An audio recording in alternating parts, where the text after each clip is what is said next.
বিমানবন্দরে সাংবাদিকদের মুখোমুখি বিজেপি সাংসদ দিলীপ ঘোষ।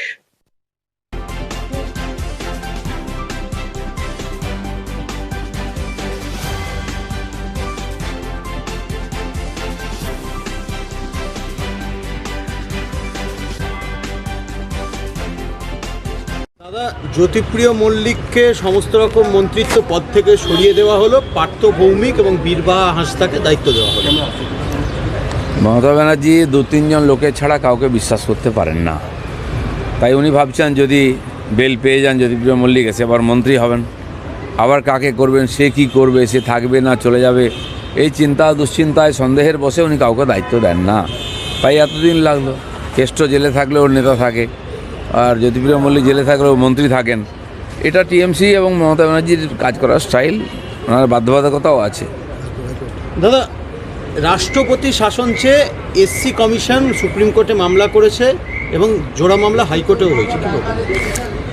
আইন শৃঙ্খলা পরিস্থিতি যেখানে পৌঁছচ্ছে এবং টিএমসির লোকেরা এভাবে অত্যাচার লুট করছে, এর থেকে বাঁচার কোনো রাস্তা নেই। যে সরকার মানুষকে সুবিচার দেবে, সুশাসন দেবে, তারা যদি লুটপাট আর খুন খারাপি করে, তা মানুষের যাওয়ার রাস্তা থাকে না।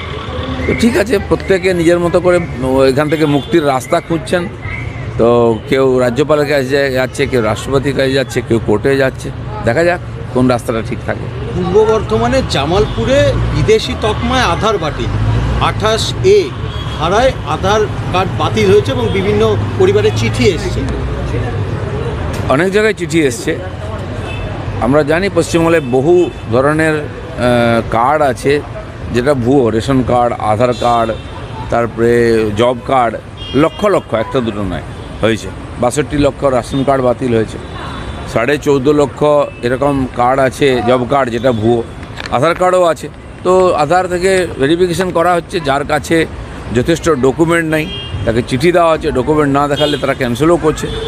এ ব্যাপারে তারা অথরিটির সঙ্গে যোগাযোগ করুন যারা এই সমস্যায় পড়েছেন। শাসক দল বলছে যে এটা বিজেপির চক্রান্ত, ভোট কাটার জন্য এই কৌশল তারা। শাসক দল যদি বাংলাদেশ থেকে লোককে নিয়ে আসবে, অনুপ্রবেশকারীকে নিয়ে এসে জোর করে আধার কার্ড বানিয়ে দেয়, ডকুমেন্ট ছাড়া ভোটার লিস্টে নাম তুলে দেয়, তো তারা তো ভোটার হতে পারে না। তো সরকারের দায়িত্ব আছে বিদেশি নাগরিকদেরকে আলাদা করা এবং তাদেরকে ফেরত পাঠানো। তারা আজকে দিল্লি যাচ্ছেন, স্বরাষ্ট্রমন্ত্রীর সঙ্গে কি কোনো কথা হবে কংগ্রেসগুলির ঘটনা নিয়ে? সে ব্যাপারে পার্টির অথরিটি যারা তারা কথা বলছেন, যদি তারা ডাকেন শোনেন, আমিও থাকবো। আমাদের ন্যাশনাল কাউন্সিলের মিটিংয়ের জন্য যাচ্ছি আমি। দাদা, নদিয়ার তেহট্টতে তৃণমূল কর্মী গুলিবিদ্ধ, কী বলবেন? গুলিগোলা চলা, গুলি লাগা, মারা যাওয়া, এটা নতুন কিছু নয় পশ্চিমবাংলায়। রোজ কোথাও কোথাও গুলি চলছে, কেউ হতাহত হচ্ছে। পুলিশ প্রশাসন সব দুষ্কৃতকারীদের চেনা সত্ত্বেও তাদের ধরে না, আটকায়ও না, কারণ তারা টিএমসির সঙ্গে যুক্ত। পশ্চিমবঙ্গের বিজেপি এমপিদের তরফ থেকে সন্দেশখালী বা যে ল অ্যান্ড অর্ডার সিচুয়েশন হয়েছে, এই সমস্ত ঘটনার বিষয়ে কি অমিত শাহ মানে স্বরাষ্ট্রমন্ত্রীর কাছে আপনারা কোনো দেবেন কিছু?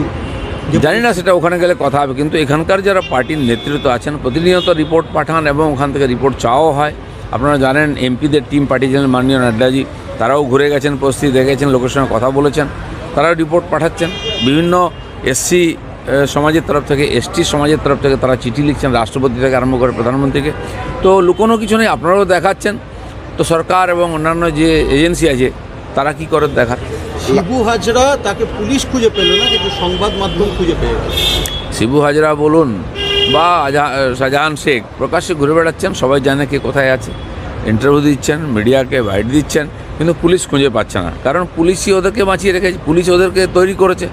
সরকার, টিএমসি, তারা বড় বড় একজন তোপ, তারা পার্টির জন্য চাঁদা তুলে দেন, ভোট করিয়ে দেন, সেজন্য তাদের গায়ে কেউ হাত দেবে না।